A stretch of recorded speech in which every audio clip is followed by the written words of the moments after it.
Hello and welcome to We Never Met, the podcast where I have interesting strangers on every single week. Today we have Jack Kent. How are you? I am well. I am a very interesting stranger, and I'm looking forward to meeting you and sharing about what I do.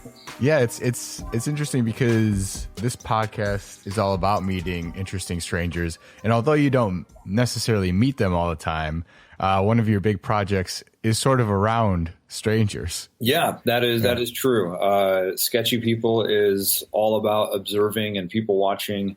And on the occasion, I get to stop and talk with them. So, meeting people and drawing people is a really fun way to do this comic. Yeah. How did you initially get into like comic drawing and sort of that genre specifically of art? It's probably kind of an amalgamation of a lot of things because this comics, Sketchy People, fell into my lap kind of by accident. I've always liked kind of simpler drawing styles of cartoons like Gary Larson, to more of a simple, jokey type of storytelling, not so much of the, Stan Lee Marvel Comics stuff. So I kind of keep things simple, and that just really gravitated my style to that. And I drew a lot of comics with my friends growing up. So we kind of always egged each other on, like, look at my comic and then I'll look at yours, and we kind of bounce ideas off each other. So it was a really fun way to kind of egg each other on in the formative years. Was that back in like high school or earlier than that even? It was, middle school is probably when it really started going for me of, let's make some comics. What was your inspiration? Like, what were you drawing back then? I had a Muffin character named Buff Muffin. Nice. I like that. I had a superhero that was more of a portly superhero named Porkman. Those are probably my earlier ones, just kind of riffs on the superhero genre, but making them really silly and out there. Do you ever put them like in other drawings as little like Easter eggs, like throwbacks to your own style? I still have all my Porkman comics, and I kind of want to. There is a thing in the back of my brain that I do kind of want to bring that back just for a larf and just to have some fun with it. Yeah, no, that would be a lot of fun. So, what was the first person that like triggered you to want to start creating this? Because it's gone from that initial step to you have 4 books out now with Sketchy People in them.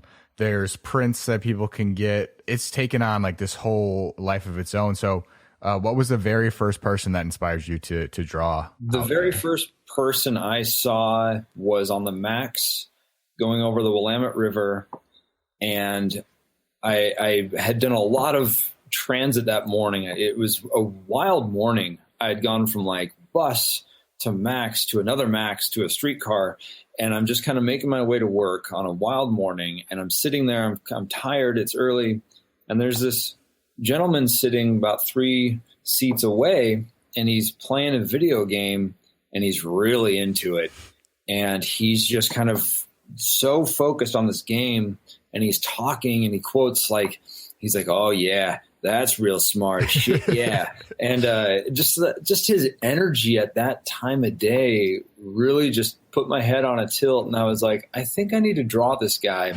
And so I got to work real quick and I drew him. And I was like, okay, that was cathartic. I got that out of me. And then I saw somebody else and I was like, well, I'll draw that. Oh, I've got a project here. And then as I kind of got my radar up and started people watching really a lot more attentively, this comic just kind of took a life of its own, like you said. And it's, there's no shortage of people to draw. Yeah, no, that's true. I mean, do people ever like reach out to you after the fact that you've like drawn them and they like DM you or something and say, hey, that's me. That was me out there. Yeah, I had one just last week. A guy was sitting on the St. John's Bridge, and he had a kind of a high chair that he was sitting on, like a bar stool type of thing. And he had a microphone and a camera set up, and he's singing, and there's just cars whizzing by, and he's just on the sidewalk, and he's got his laptop out. And I was just like, interesting. And he reached out, and he's a really cool kind of R&B rap singer. And he just does these really cool impromptu locations. And this project's really fun to learn about other people and learn about their walk of life. So it's a really cool kind of community group share.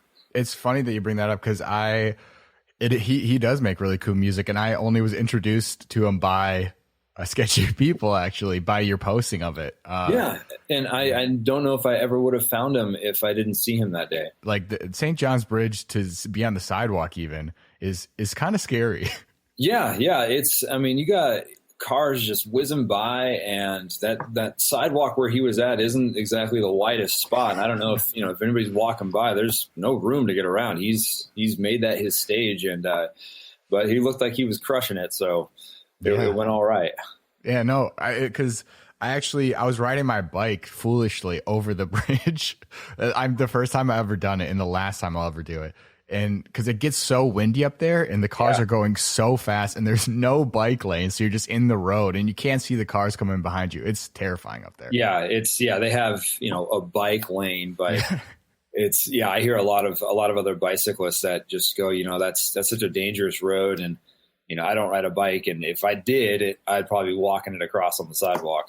I was contemplating that. I was like, but then I have to spend more time up here, and I'm already sort of scared. So I just want to get this over with. No, that's super cool. So when you started drawing like the single panel comics, because you also have other comics as well that you draw, and some that are actually printed in newspapers as well, which is really cool. How did that start with like, let's say like Minus Tide? How did that comic start for you? Minus Tide started kind of by accident. It was run in a Oregon Coast publication, which is still around, called the Oregon Coast Today. Mm-hmm. And they do a really cool kind of alternative press magazine, kind of a free rag that you can just pick up wherever. They were going to switch formats, and I was running Gulls in there, and then they go, well, would Gulls be a square format? And I was just like, I don't think it fits in that style, but I got something else that might work. And then Minus Tide was born, and it ran in that paper for about a year or two. And then they moved on to other things. And I was like, well, I really enjoy this comic. So, it's a nice, fun way to get my, ocean gags out. Do these ideas come to you pretty often? Like, do you have a notebook of just like ideas that you could do later on? Yeah, this thing is it's an extension of me. This notebook is on me at all times, and if I misplace it, I lose my mind, because this is kind of a stream of consciousness, is this sketchbook. Because I would assume, because you work a full-time job and you do all of these side projects as well, I would assume that the notebook is full of really good ideas that maybe you just don't have time for currently. I mean, good. That's a loose term, but there's ideas in there. Sure. And it's a fun way to just kind of jot something down. And sometimes what I'll do is I'll just go right back to the beginning and just start leafing through it in case I missed an idea that I quickly jotted down. It's also a journal, and it really helps my brain work this way, putting the pen to paper and galvanizing an idea. And it really just, for me, it cements it, and it really works. And if anybody's out there kind of maybe struggling with organization, or kind of feels that their life is always in disarray, I suggest doing a journal of any kind, whether it's a sketch journal or, like a diary type journal. That, for me, that's just been really the beautiful foundation of keeping everything moving on a nice regimented calendar for myself. No, for sure. That's great advice. I mean, doing journaling is always something that therapists recommend, because it's so therapeutic just to get the things out of your brain and just somewhere concrete. Yeah. And the ability to, keep a journal and have one, it's a time machine, because you can really learn about yourself and look back of where you've been and, speculate and continue to grow for the future. So yeah, journaling and keeping a diary, I approve. 2 thumbs up. Because do you do that? Like, how far back does your current like sketchbook journal go? My journaling probably goes back. I've got journal entries from 20 years ago. Wow. And my sketchbooks kind of are the same. So yeah, I have a sketchbook and a journal that I kind of do concurrently. Can you see like a transformation from like then to now? Like what has changed pretty drastically for you from that point till currently? The biggest change for me is learning about compassion and humility. Not to say that I didn't have it before, but it definitely was, that younger gentleman, kid, adolescent thing that, is in your 20s of I'm going to live forever and, mortality doesn't exist. And so understanding that as I get a little bit older has been a really huge learning curve for me. And especially doing Sketchy People of, learning about people and caring about people, and they have lives, they have stories, they have feelings, and really kind of getting in there and being compassionate and having that, human element to it has been a huge learning curve and a huge character trait that I've definitely strengthened in myself. I read that you only use pen to draw. Does that come up as a problem sometimes when you ever create these comics? Yeah, it does, because like I got my Sketchy People book here. And so like this morning I did a comic and I got this far. Oh, so, yeah. And then I made a mistake and I didn't like that. So I started over. So the pen and paper, I've done a sketchy person comic that it's taken me like 25 takes to kind of get it right. Sometimes it's just an eye and I'm like, I don't like that. I'm going to start over. So yeah, everything's pen right away. No pencils. Just let's go get it. And the reason for that is I like the way the comic looks. Heads are a little bit too big. Hands are too small. It really kind of has this weirdness to it that I really, really like. And I'm not after perfection. I'm just after kind of capturing the moment. So I'm willing to let some things go, but if I see I made too many errors, I'll restart. Because I'm assuming not all times you have like the time to sit down and draw whatever you want to draw right then. So how do you like capture the moment inside of your head or wherever so that you can draw it later? Sometimes I'll get a photograph.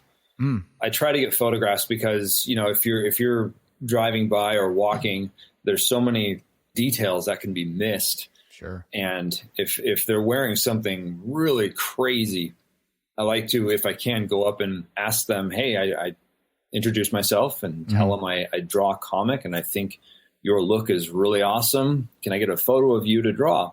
Usually they're really, really receptive and I can just take a picture and draw it at a later date. Other times it'll be a really quick thumbnail, very quick and loose to just, remember the idea. That's the other way I kind of document the person. Like the idea of going in the route of comics and cartoons, is that just because there's a greater, I guess in all forms of art there is, but there's a greater bandwidth to tell a story for you? Is that why you enjoy it so much? The comic realm it's endless of where you want to take it and where you want to do your project. I mean, I know there's other cartoonists that have editors and, are under a label and work for something that, you might have a little bit more restrictions. But for me, doing all this independently and self-published, I mean, I can go wherever I want with these projects, and it's really cathartic in that regard for myself.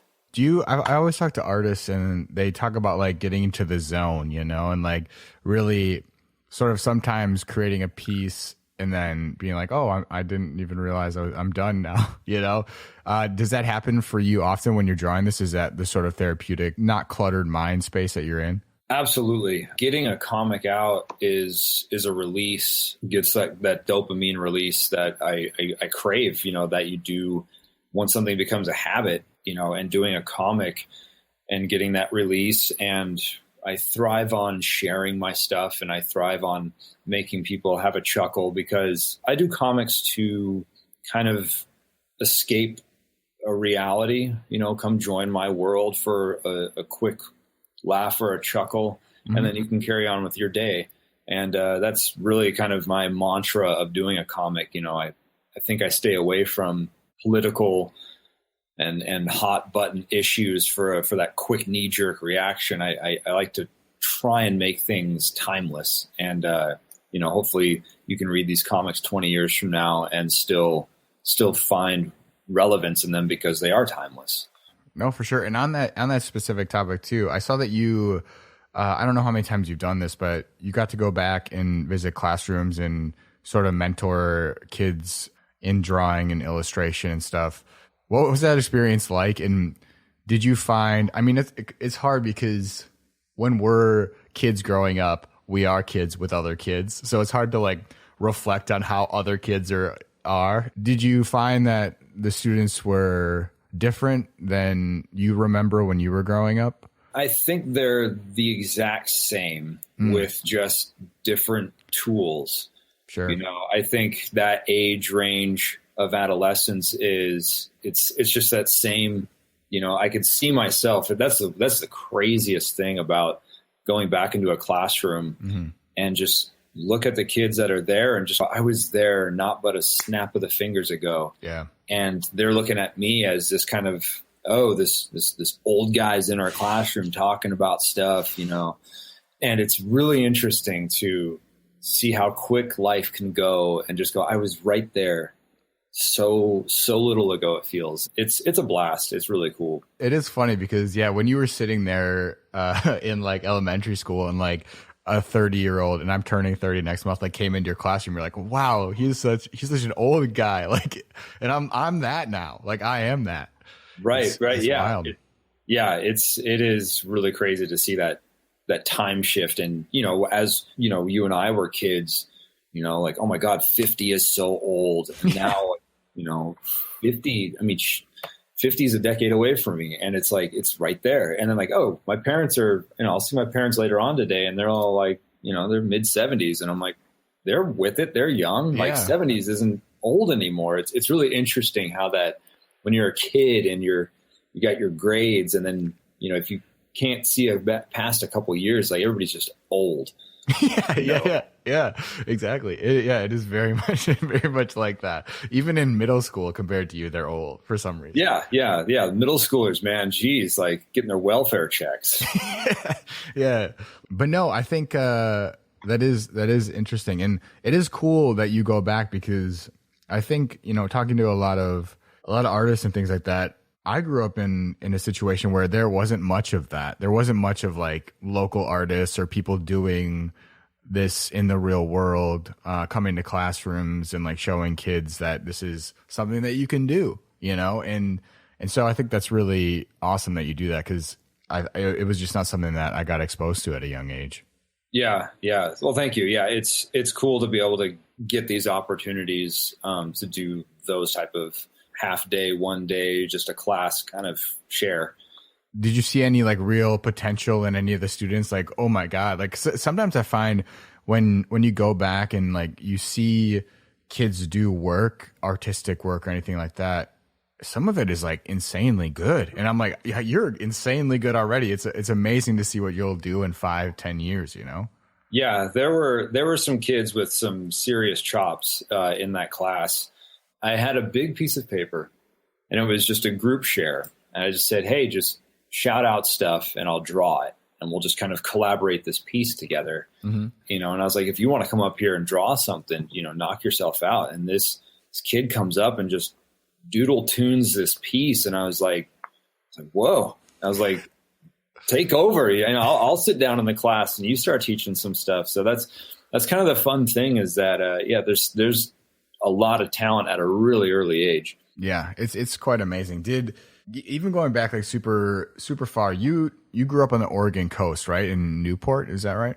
Yep. I mean, I grew up in Milwaukee on a lake, but not on an ocean. So what was it like growing up there, and how did that sort of inform or inspire you to do the things that you've done? Yeah, Newport is a place where when I grew up there, you really kind of had to entertain yourself and find things to do. You know, we don't have a mall. We had a one movie at a time movie theater. I mean, it was really basic. And so we played outside a lot.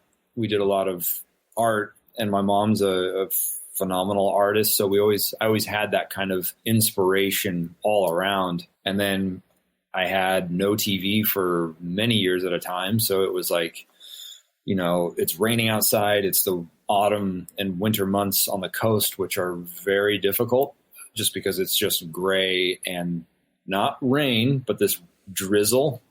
It's kind of like this weird, like death by 1,000 cuts of rain type of thing. It's just this weird, oppressive kind of interesting mindset that lasts for like 8 months. So, you know, the Oregon coast upbringing is different, and it is challenging because you kind of got to stay motivated to learn and to be entertained. It's like curiosity kills boredom, but nothing can kill curiosity. Mm-hmm. So it's just that kind of keep striving to entertain yourself. And, you know, if you got goofy friends like I did, it was fun. So you talk about that, like, sort of grayness for 8 months and stuff. Did that ever make you want to go other places where there was sunshine more often or things like that? Yeah, the Oregon coast is, you know, it's so mild and gray for the most part that, you know, my parents divorced when I was young, so my dad lived in Vancouver. So I'd come up to the Portland area like every other month. And so I'd get that kind of like peek into Pandora's box of what else is out there. Portland summers can be, compared to the Oregon coast, very, very warm. And it was really interesting to see how different the Portland metro area is compared to the Oregon coast. Coming up to Portland was always a treat and a very eye-opening experience. Yeah, because you've been to all 50 states, which is pretty incredible. When did you finish that feat? Because I don't even know how many I've been to, but it's definitely not approaching 50. My wife and I love traveling, and we crossed into Georgia together in 2017, making that our 50th state that we got to. So it was nice to celebrate that traveling feat together and in the great state of Georgia. And we got to spend our anniversary in Savannah, which was amazing. Yeah, because I was going to ask, be seeing all those states, was there ever a state where you went to that you were like, I could live here, or is that not even a thought? You want to stay here forever? Oregon has my heart. Just been here for so long. Even though I was born in Boulder, Colorado, which I love Colorado a lot, the Pacific Northwest in general is probably where I have to kind of stay. Mm-hmm. That salt air and water, it's just got me. I don't think I could ever lived in, well, never say never, but a landlocked state for me would be a little difficult. I love Maine and Massachusetts. I love coastal states in general they're magical. Yeah, no, for sure. So are there other comics that you're planning on starting in the near future, or are you sticking with the ones that you are creating currently? I would love to start other comics, but I think that's just going to be in due time. I'm still having fun with the ones that I am doing. So those got my attention, and, you know, who knows, if I get more time, I might do some other ones, but for now I'll just stick with the trio that I have. Yeah. I mean, that's a lot. And because I was going to ask, is there a time and space for you, or a feeling that you're like, I think I'm done with this? And what is that? What is that feeling? Yeah, there is. Sketchy People is one that it feeds itself. Like, I don't have to write a story. I just draw what I see. So that one for me is really simple in that regard. Minus Tide, I have to come up with the beach gags, but it's easier because it's just isolated comics in one strip, you know. Sure. Where Gulls is this huge universe of story. And that's the one I'm always somewhat struggling with, because there's this huge story.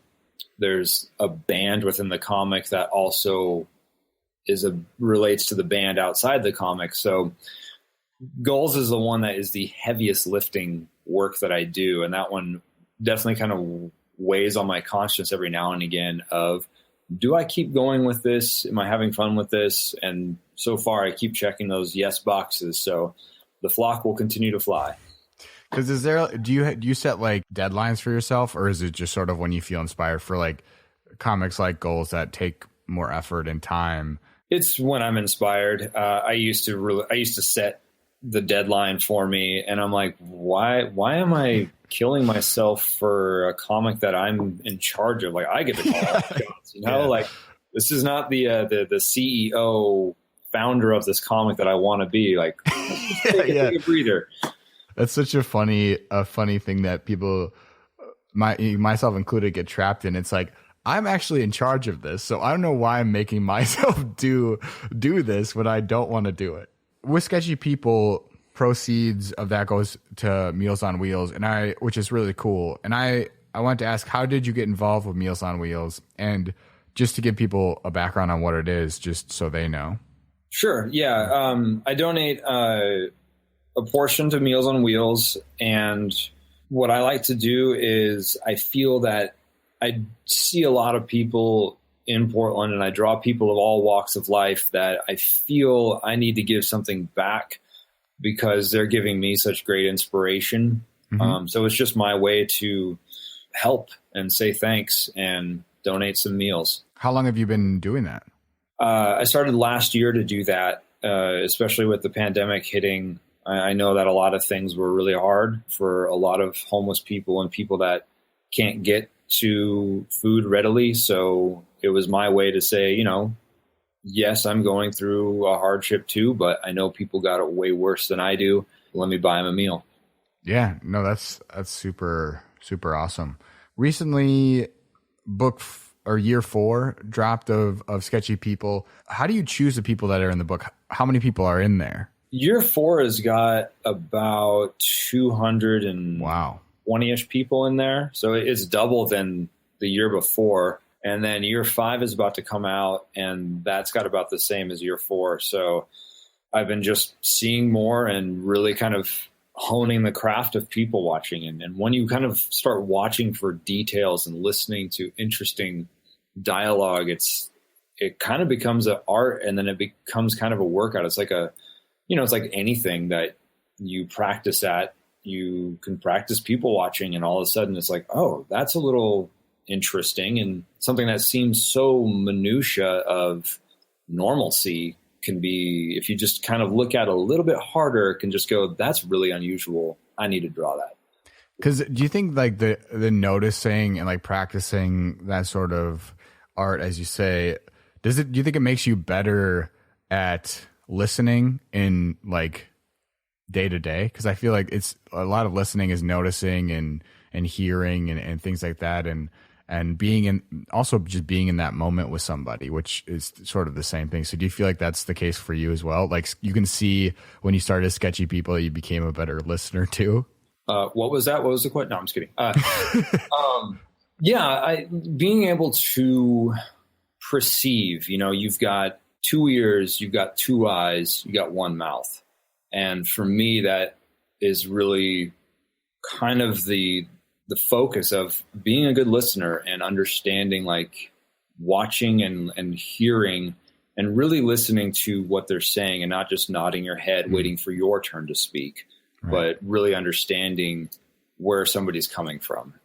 Yeah, no, I mean, that's really cool. Cause also there's an element of vulnerability too, to Sketchy People. I feel like because these people that you're drawing are just sort of living their lives, and so there's I feel like it's really cool that you like go up and talk to them, and I don't know, there's just that element, I think, of vulnerability too there, that someone's drawing you as well, and vulnerability is a very good word to use in that's a very fine line with Sketchy People, and I've learned a lot about that as I've done this comic.